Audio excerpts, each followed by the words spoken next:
alırlar. Ama bizim delegasyon hala çayını dışarıda içer. Ben memuriyetten gelen bir arkadaşınız olarak böyle bir organizasyonun olması gereken organizasyondan uzak olduğunu defalarca dillendirdim ama ilk kez de bunu buradan söylemiş oluyorum. Sizden ricam, gelen arkadaşlarımız lütfen saatinde toplantıya iştirak etsinler. Gelen heyetlere de saygı gereği yerlerini alsınlar. Hepinize teşekkür ederim. Saygılar sunarım. Teşekkür ederiz. Başka konuşma yapmak isteyen. Buyurun oğlum. Eski Genel Başkanımız Vahit Kadıoğlu.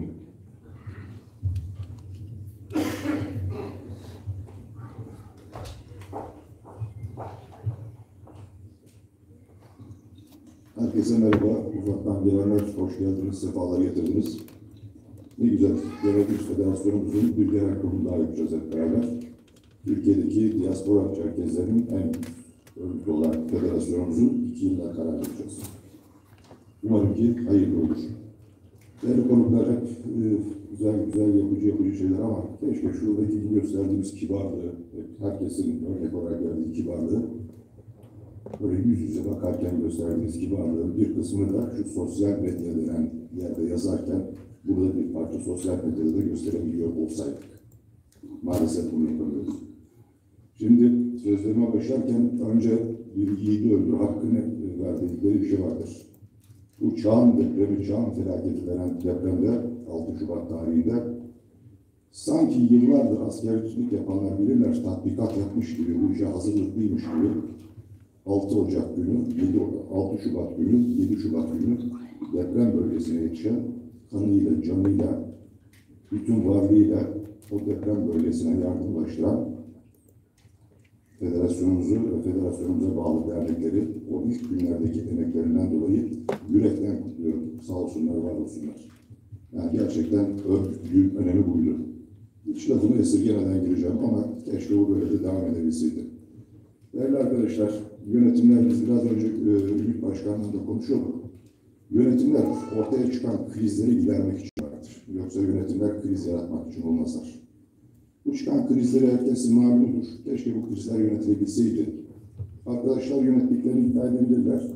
Başka düşünenler de genel gibi yönetilemediğini söyleyebilirler. Bunların hepsi olsun. Ama benim takılı kaldığım bir yer, bundan önce bir olağanüstü genel kurul yapılmıştı. Bu genel kurulun sonrasında bu ön sırada oturanlar için söylenmedik laf kalmadı. Şimdi ben buradayım arkadaşlar, bugünkülerin içerisinde. Buyurun hadi şimdi yüz yüze konuşalım. Söyleyin. Bugün siz ne dediniz biliyor musunuz? Herkes arkada oturanlar, o önde oturanların kollarına bakıyor. Onların hepsi kime oy vereceğini, ne yapacağını bilmiyor. Ellerine bakıyorlar dediniz. Bizi yalnız bırakmakla, bizi federasyona hakaretle, şundan bundan suçladınız. Şimdi karşınızdayız. Şimdi ne olursunuz çıkıp böyle lay lay lom değil de buyurun yüz yüze şimdi konuşalım bunların hepsini. Varsanız. Ben federasyonun onur kurulu üyesiyim.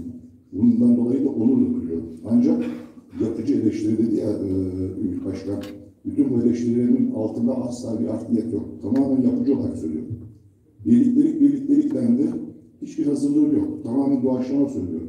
Federasyonun bu dönemle ilgili şeylerinden. Benim duruşum çok bellidir. Hafkur sürecinden belli, Ankara Derneği sürecinden belli. Dünya Çerkez Birliği ile ilgili duruşum da bellidir. O zamanki söylemlerim de aynıdır. Geldiğimiz noktada da aynı. Şimdi ne duyuyoruz biliyor musunuz? Federasyondan ayrılmaya gündemine alan kişiler varmış. Arkadaşlar ne kadar kolay bir şey. Dünya Çerkez Birliği'ni beğenmiyoruz. Dünya Çerkez Birliği'nden ayrıldık. Federasyona yeni gelecek yönetimi beğenmiyoruz. Federasyondan ayrıldık. Bu federasyonu siz kurdunuz ki siz ayrılacaksınız. Var mı böyle bir güzellik? Beğendiğiniz kişiler gelince ne hala beğenmediğiniz kişiler gelince ayrılmayı gündeme alın. Güzel bir uygulama.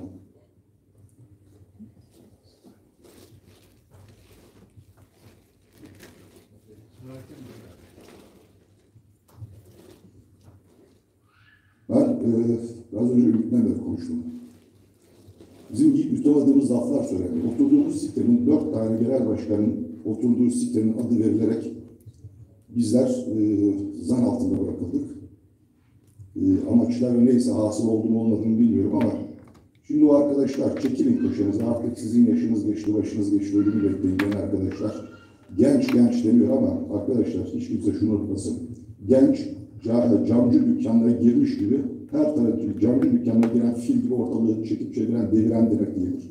Genç, tedrisattan geçmiş, geçmişini, geleceğini bilendir. Biz toplumda saygılı vesaire bir laflar söyleyen değiliz arkadaşlar. Hepiniz bunu biliyorsunuz.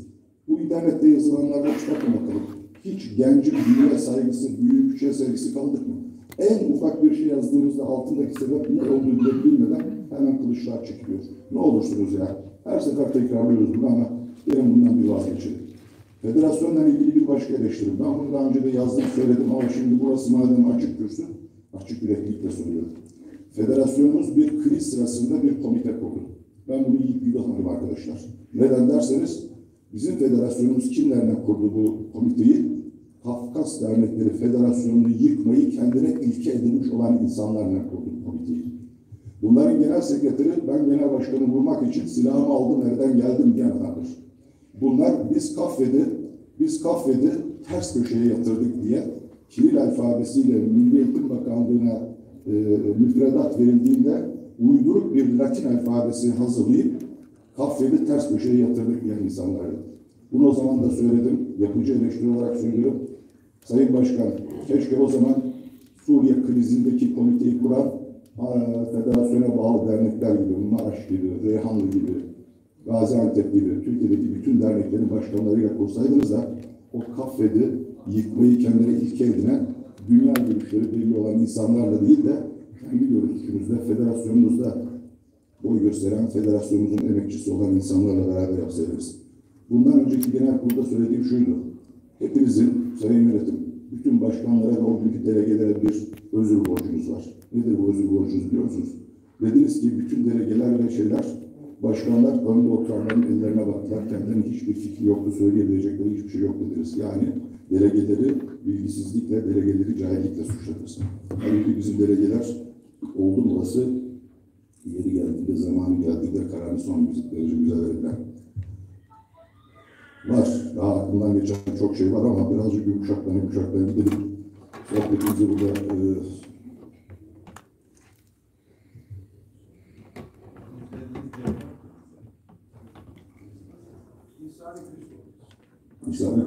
İnsani Kriz Komitesi, evet.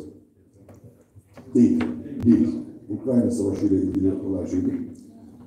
Peki, burada bırakmak istiyorum. Ama dediğim gibi yiğit öldürür, hakkını veririz. Yaptığınız her güzel şeyden dolayı. Bu toplum için her kim en ufak taşın altına koyduysa minnettarız. Yaptığınız güzel şeyler, her şey için yürekten teşekkürler. Biraz önce Adnan'ın söylediği güzel bir laf vardı.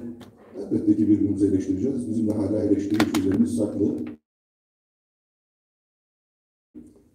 Varsınız. Hepinize saygılar sunuyorum.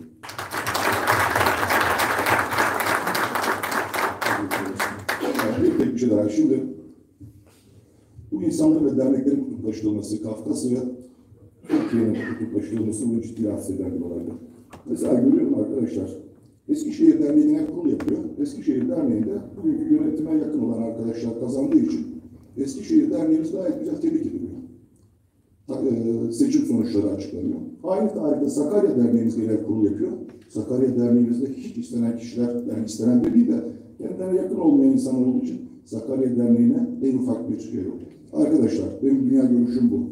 Göksun Derneği de bizim, Kayseri Derneği de bizim, Eskişehir Derneği de bizim, Sakarya Derneği de bizim.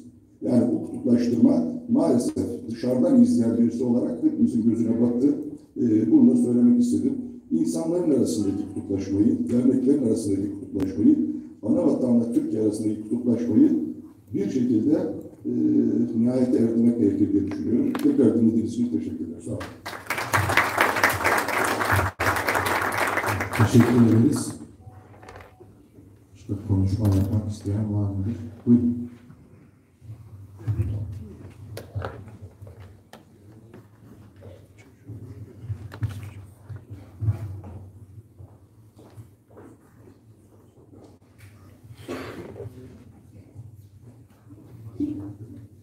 Herkese merhaba. Benim de bir şey konuşmamın bir metni yok, bir hazırlığım yok. Yalnız son dönemde yaşadığımız olaylardan dolayı kafamda, kalbimde oluşmuş olan konular var. Küçük küçük bahsedeceğim bunlardan. Birincisi, ben Fatih Bozkurt'um. Tozat da soyadıyla bilirsiniz. Hacı Aslan. Sülalesi. İkincisi, Unuşlar diye bir aile var. Gökçin Eski Dernek Başkanımızın sülalesi. O sülale benim dayımlarımın sülalesi. Kafkasya'da Bekmez'e gelmiştir. Bekmez'e